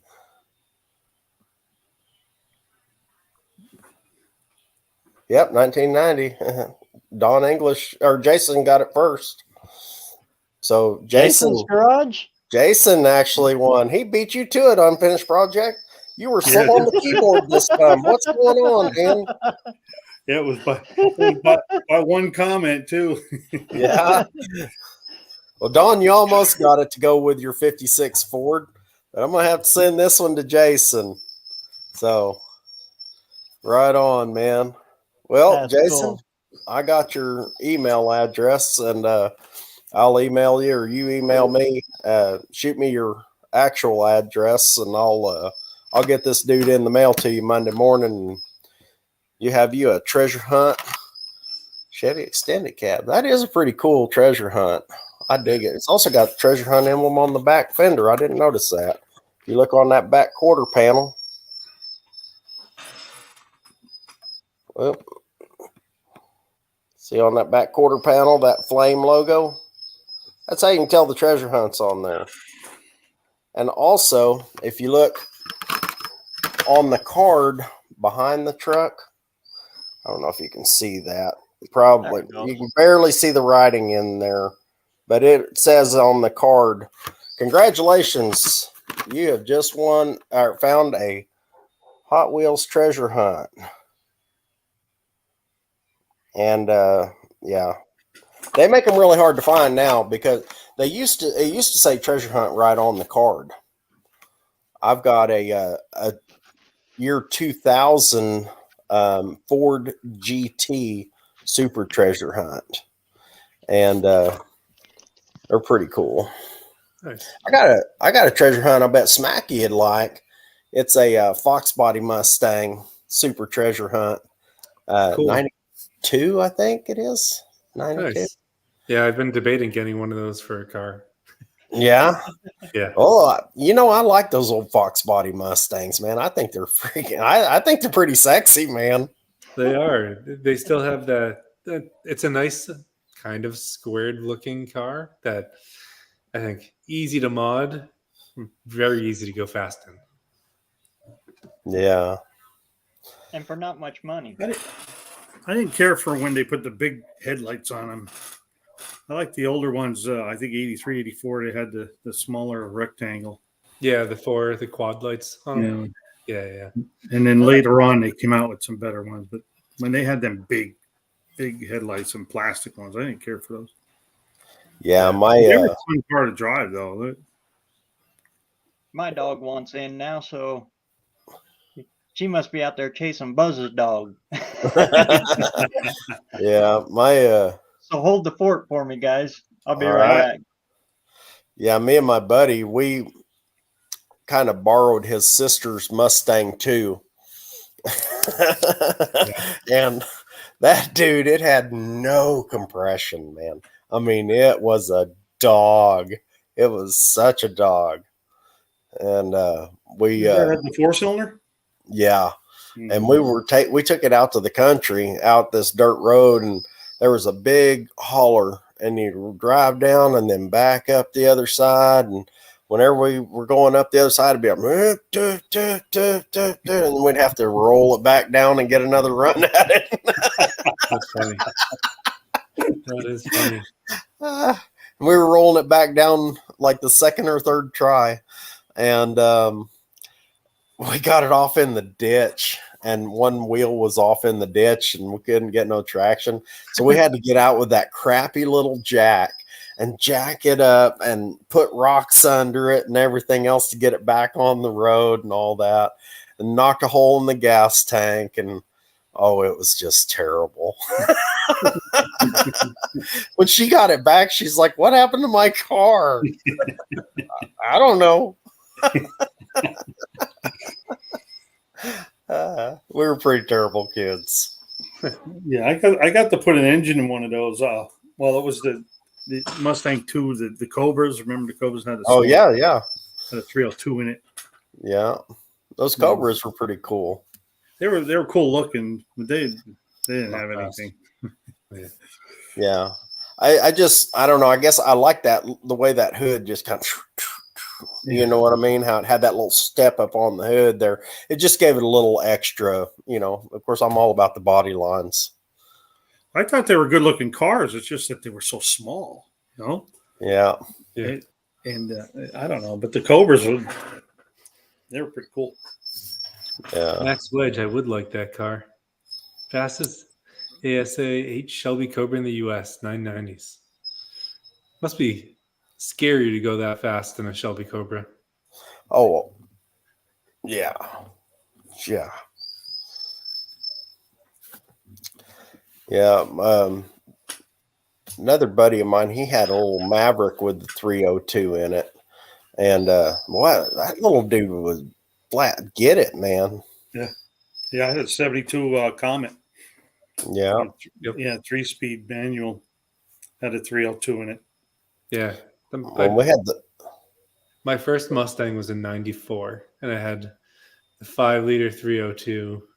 I still remember it was easy to mod. You could buy the Trick Flow twisted wedge kit, so you'd get an intake, cam, heads, just bolt everything on, and you're easily above 300 horsepower. Fun car to race around in and have fun with. I would love to spend money on cars, but I never had it. So I just buy cheap cars, and when they died, you junk them and buy another cheap car.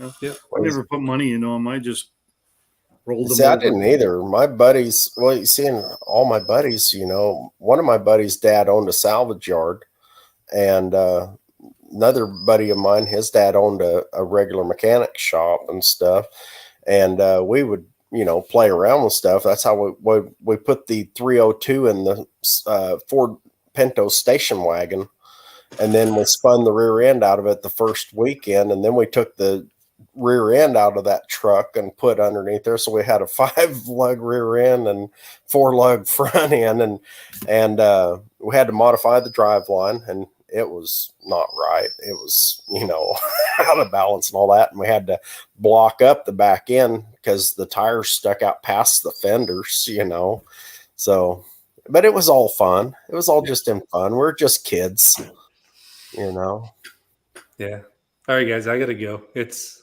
after 11 o'clock here. Oh, my. Yeah, I keep forgetting you live over there. You live over there. Massachusetts. We're in the Eastern time. It's 11:03 for me. Yeah. Oh, my Lord. Well, it's 10 o'clock here. Well, good night, guys. Great seeing you, Smacky, as always. Yeah. Thanks for coming. See you, Buck, Mike, and BareRose. Yeah, so, and then there were 3. Hey, Mike, we had 0G on the live, on my live. Yeah. Well, I was still trying to get stuff sorted out, and I had to make a little enclosure for this little turkey. I mean, the dogs just brought it up here just a little while back, and so I was trying to. I've still got all this stuff in the back of my truck. I got a little trailer with a sprayer, for spraying out the thistles and stuff like that in my pastures.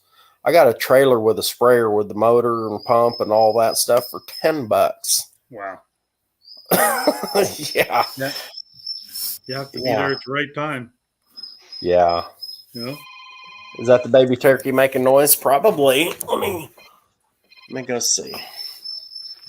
Yeah, that's him cheeping. BLTs for dinner, JB.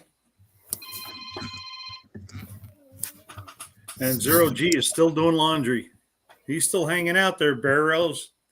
You see the little turkey? I don't know if he's showing up yet.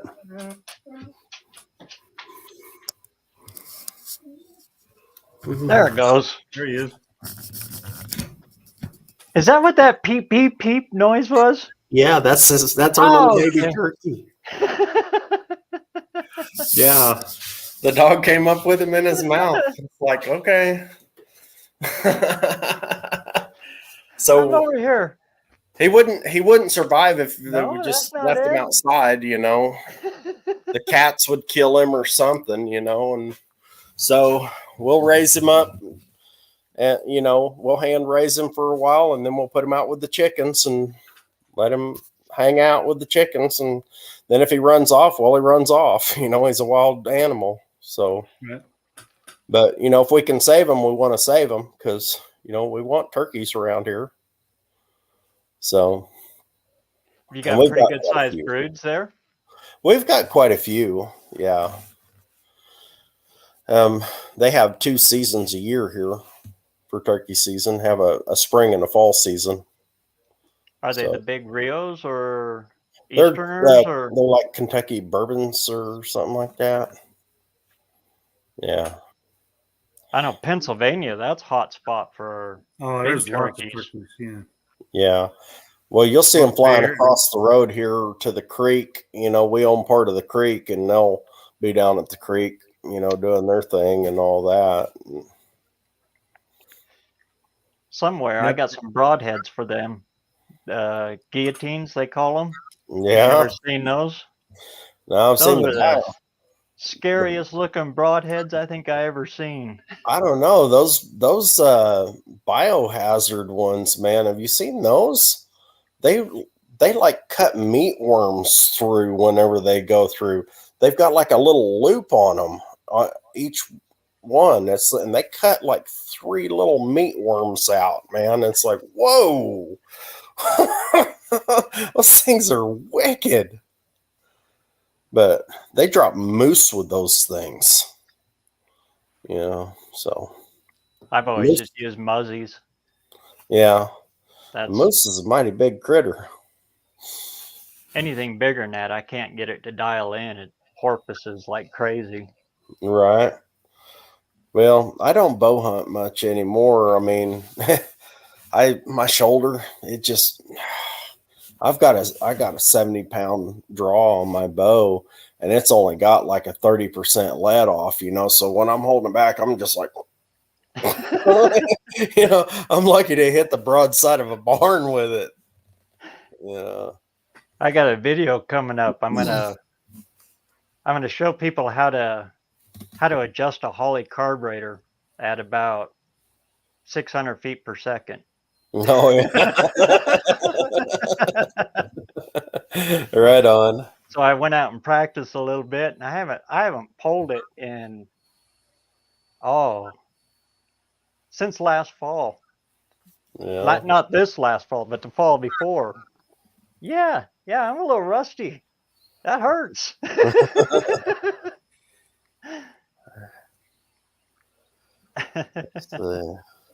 Thought it was my smoke alarm. I kept hearing this cheep, cheep, cheep, cheep. I thought, there's something wrong with these? What's going on? And see, and I can't hear it. I'm tone deaf. I can't hear it. My wife was like, "Is that him making that noise?" And I'm like, "I don't know what you're talking about." And she's like, "You don't hear him peeping in there?" And I'm like, "I don't, you know." But I ran brick saws for years, you know, and shooting guns and all that stuff and loud music. And as a kid, you know, my hearing's shot. Mine too. Yeah, mine's like depleting. I get tested every year at work, and it's the high pitched noises that are going. Yeah. Right. Yeah, that's mine too. All my high pitch is gone. I have tinnitus really bad. It rings constantly. Me too. And the nurse said, one nurse I talked to said, you know, you need to take care of your ears or you won't hear your grandchildren. And you're like, get some pots and pans.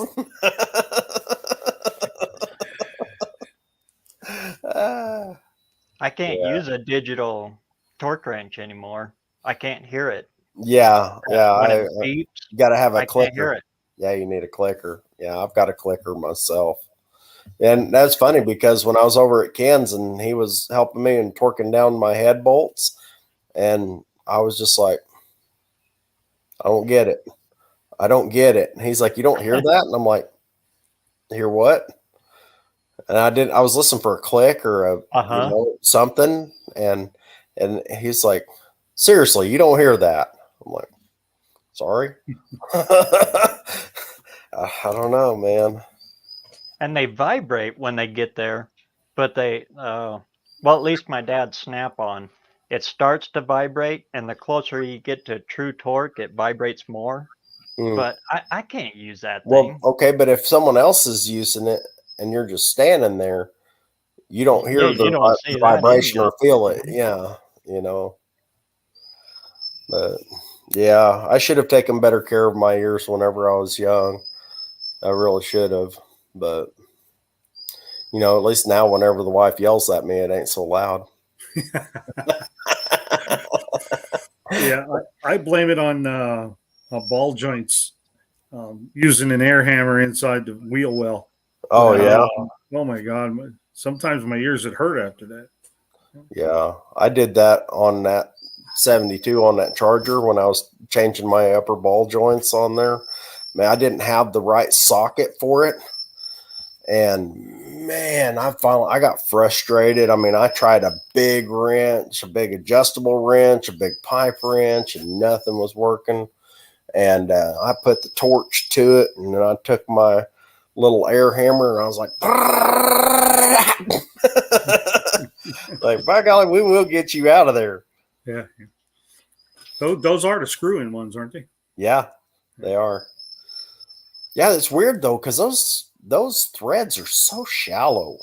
Yeah, it's weird. You think you got to be really careful. Factory, they just press them in, and then you're able to turn them out. Yeah, I guess. I don't know. They're really shallow. I know you getting them started again. You know, you got to have it really cleaned out and really, you know, prepped to get them in good. I hate doing them on a Mopar. Yeah. I hate that. Yeah. Well, you know, what are you going to do if that's what you're working on? You know, I know popping ball joints out, you know, just popping them loose. Mm-hmm. Doing it the old-fashioned way. We got or the hard way, I guess. We got an old drag link out of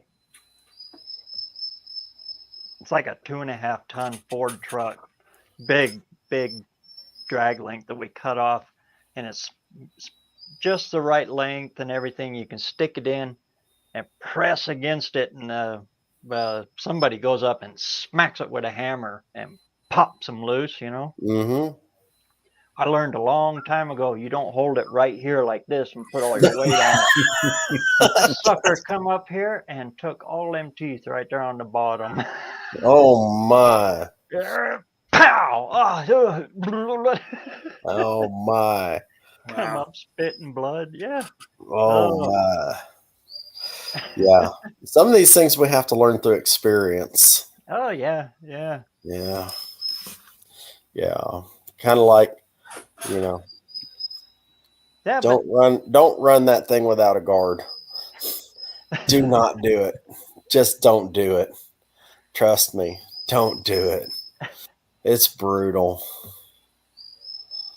That was what, a 6-inch on a 4-inch, or No, that was a 10-inch on a 9-inch.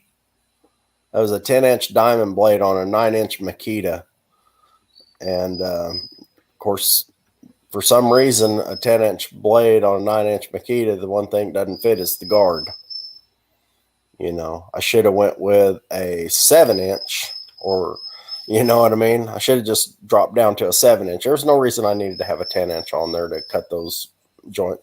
Well, I like to have a 10-inch because it cuts 3 3/4 inches deep whenever you're cutting brick joints. And a standard brick is 3 5/8. So if you go in 3 5/8, you can cut all the way through the joint from front of the brick to the back of the brick. And then you just tap your bricks out and you can reuse those bricks. You don't have to destroy all those bricks, because I'm the guy who always, you know, I want to save everything. You know, I don't want to just make trash. I want to, you know, be able to reuse the stuff that I'm working with. well, with bricks, it's hard to match. Right. And that's exactly right. You know, and the thing is you can, okay, so say you go to Acme Brick, and Acme Brick is going to sell you a Royal Burgundy brick. They've been selling Royal Burgundy bricks since I think 2001 or 2002. They've been selling Royal Burgundy. Okay, so they're still selling a Royal Burgundy brick, but they've closed down the original mine that they got that clay from. They've closed down the second mine, the third mine. They're on the fourth mine that they get that clay from. Do you think that clay deposit is going to be exactly the same in each one of those mines, and that the process at the facility is going to be exactly the same every time that they make those bricks, and that the same person is doing the exact same thing every time on the... No, they're not. So when you order these new Royal Burgundy bricks, and they're not sun faded, and they're not made by the same person, they're not from the same mine, how well do you think those are going to match? Yeah. So about what like a sore thumb. About like a sore thumb. Right. And so what I do is I take the bricks that I cut out and I pepper in the new bricks and the used bricks that I took out. And then whenever you acid wash it, then you can blend it better. I mean, you'll still see that there's a bit of discoloration, and there's, you know, you can tell that there's a blend, but it's a lot less obvious than just, okay, here's these, you know. Kind of tricks your eye. Right, exactly, because the color draws you in there and it makes it seem to blend more. Yeah. Yeah, that's, you know, tricks of the trade. Things, you know, when you do it for 30 plus years, you know, you learn these things.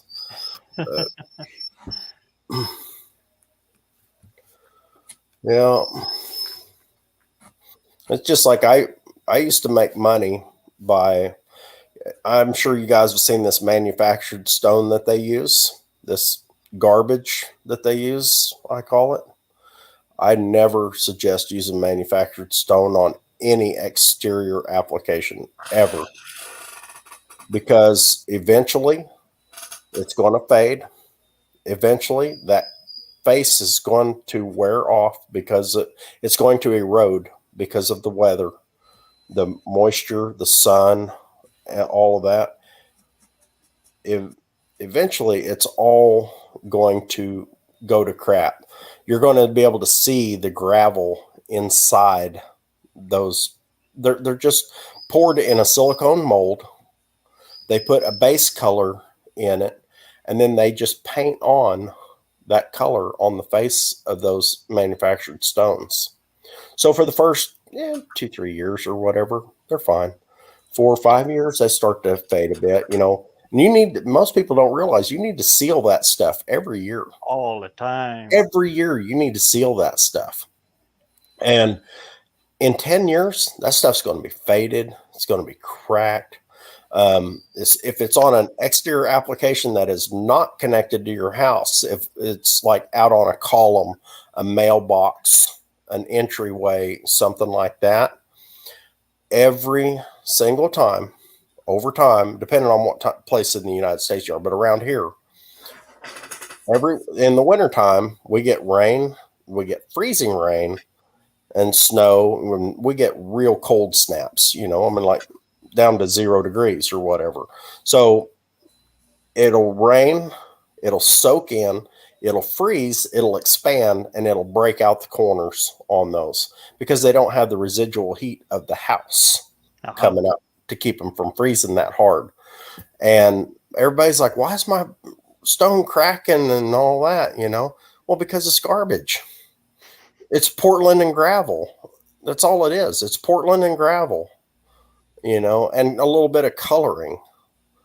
And these people are getting taken to the cleaners on this stuff. They charge people $6, $7, $8, $9 a square foot for that crap to make it. And then another between $7 to $12, depending on who does it, to install it.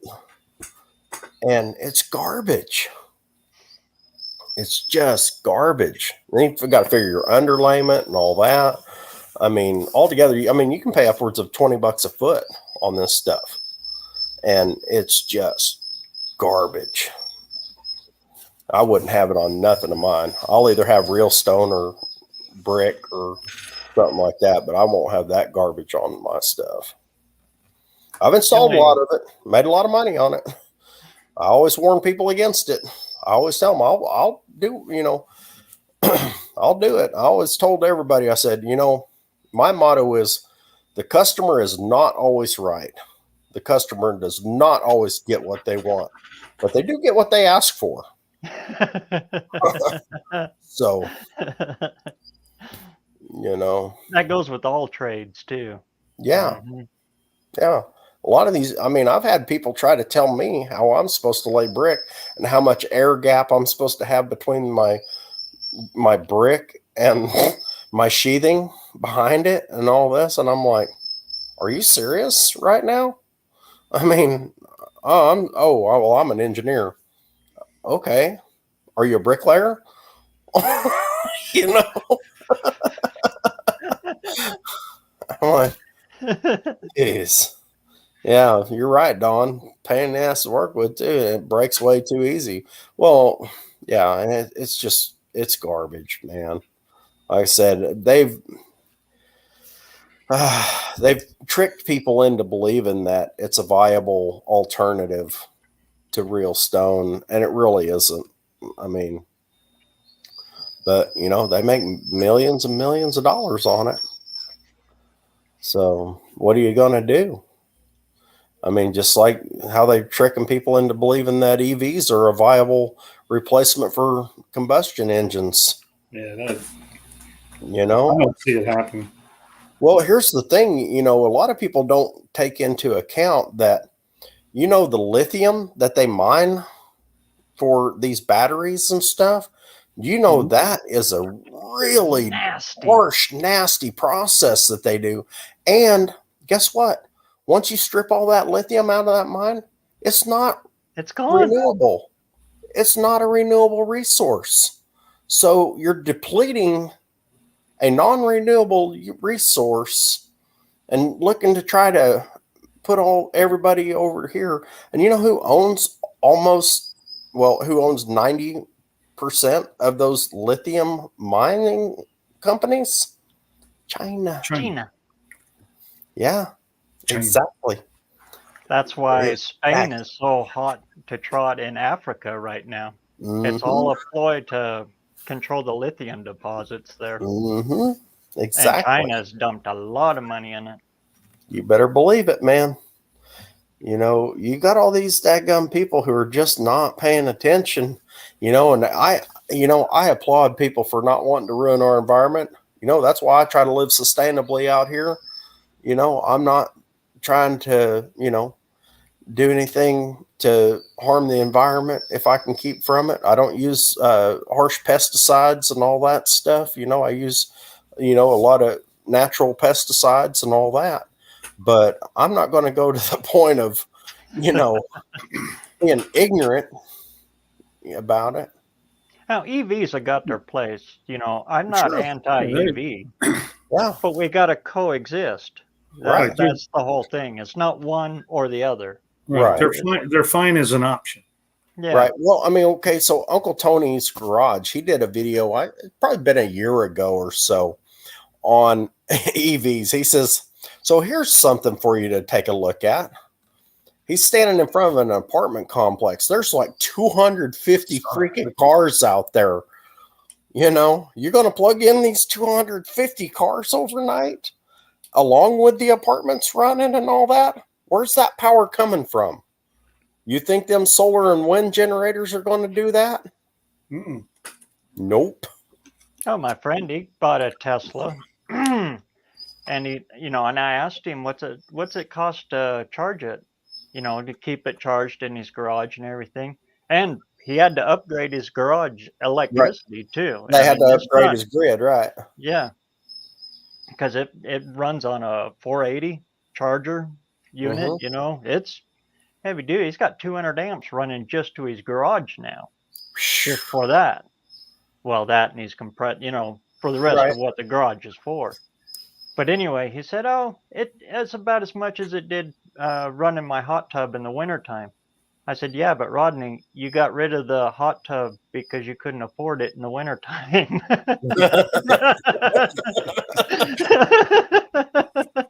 Right.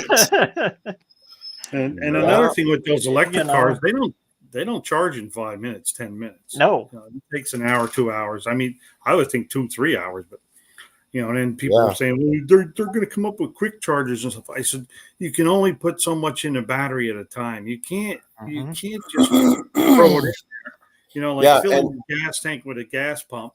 You can do it, but you can't do it with a battery. Huh?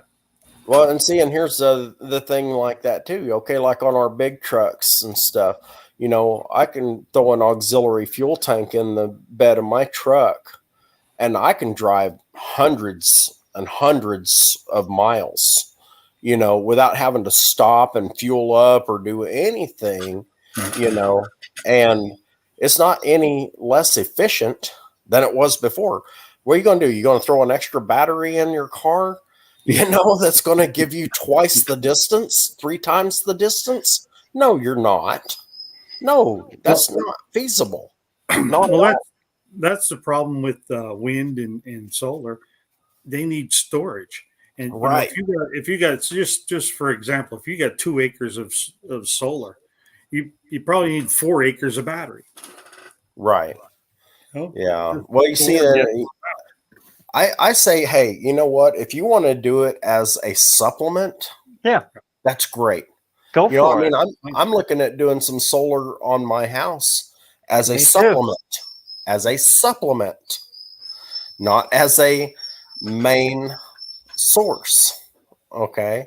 It's not reliable. I'm looking at it as a backup and as a supplement, and I'm also looking at eventually doing some hydroelectric generation from one of my springs, because I have enough fall that I can gravity feed, and put reducers down to where I can, run an impeller and, and a generator and generate a certain amount of electricity, not enough to keep this whole place going, but an accessory, just to help it along.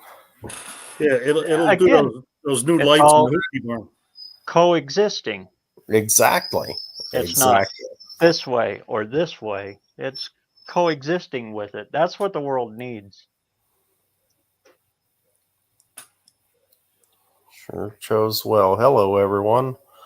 Dancing alone with rentals. Okay. I've never heard of that one. Boy. Russian farm girl. Russian farm girl. Heck yeah. Well, I'm a German, Irish, Italian, Swedish, Scotch, Blackfoot, Cherokee. I'm a mutt. I am. My family lineage is Muttley on this side and Muttley on this side. So, you know. Well, we're coming up on 2 hours here. I think I'll go get me some supper. Supper? Oh, yeah. I keep forgetting it's early out there. Yeah, you guys are all the time travelers there. Yeah, I keep forgetting. All right, brother. Well, hey, man, thanks for having us. And thanks for coming in. Yeah. And thanks for having us. Yeah. No problem. Well, everybody, y'all have a good night. I'm glad that y'all joined us. And unfinished project, I feel bad for you. Yeah, she got beat on one. That's funny.